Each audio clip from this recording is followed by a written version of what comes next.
is Max James, and I am one half of the Two-Ton Nerds. And tonight is night 5 of the 31 Days of Fright horror movie project presented by the Two-Ton Nerds.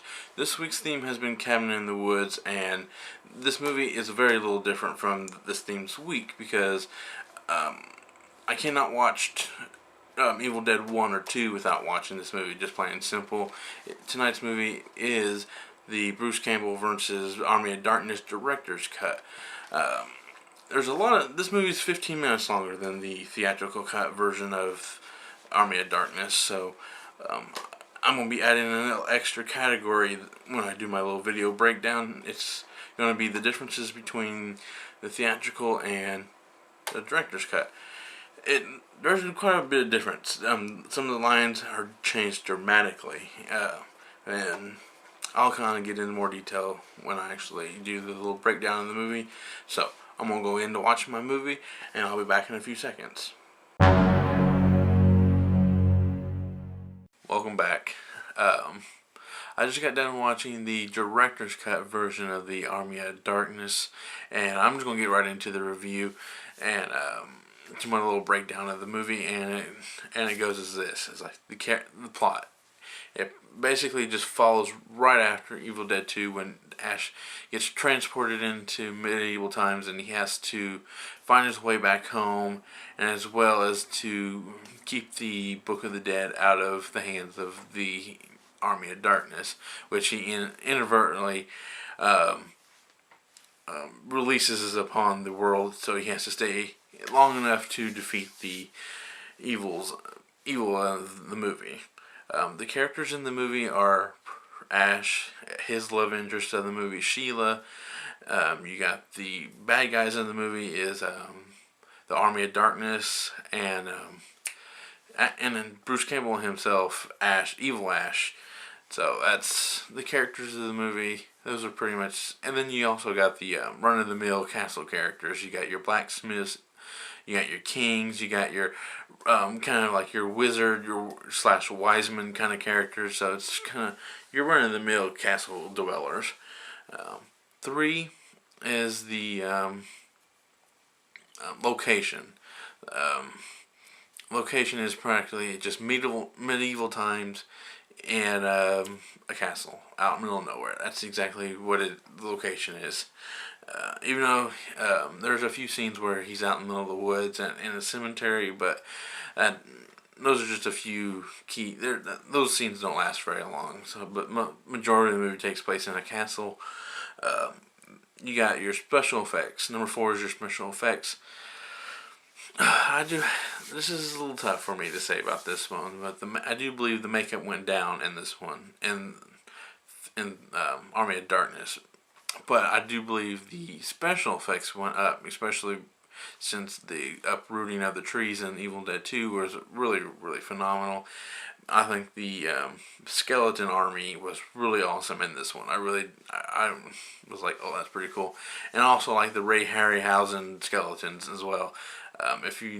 That's kind of, I'm pulling that kind of reference out. That's pretty. I like the Ray Harryhausen skeletons from Jason and the Argonauts, and then his kind of animation from like Clash of the Titans, that kind of stuff. Then the deaths. There's no notable deaths in this movie. Even though there's a lot of people who die in this movie, there's just really no notable deaths except for like 1 or 2. And one of them happens very early in the movie. It's when one of the people gets thrown into the pit that confines the Deadites, so they can't run around. It's called the pit, and you don't see him get torn to pieces. All he seems like a big geyser full of blood, and that's about it. And then also the death of the Evil Ash character. His character, it's kind of a wimpy way to die for him too. It's just kind of him blowing up, which that's no biggie for me. Then number 6 is the ending. The ending in the director's cut is very different from the theatrical cut. In the theatrical cut, Ash takes his potion and he comes back right where practically where he left off in the beginning of the movie, back at work and housewares. And and then a Deadite shows up and he has to defend the department from the store from a Deadite, and I like the scene because it fits better within the movie than the director's cut, which I watched. It's where Ash takes the potion, but he takes one too many, and he ends up waking up farther in time than he wanted to, and it kind of ends there, and it just doesn't fit right with the movie to me.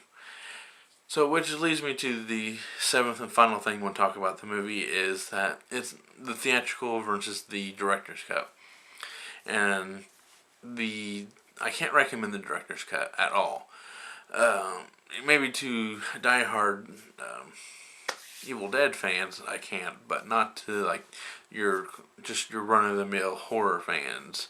I can't recommend this one because of the footage is pretty terrible in some places, especially when the scenes that aren't in the theatrical cut. That's not really a big problem to me, but it will be a big problem to some people, and I know that will bother a bunch of people. And most of the good lines are in the theatrical cut.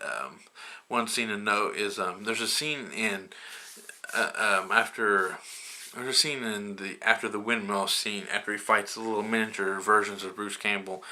A little eye kind of pops out of his shoulder, and he splits into two, Evil Ash and Good Ash, and Evil Ash is kind of dancing around him, saying "Look, goody little two shoe," and Bruce Campbell sticks a gun in his face and pulls the trigger.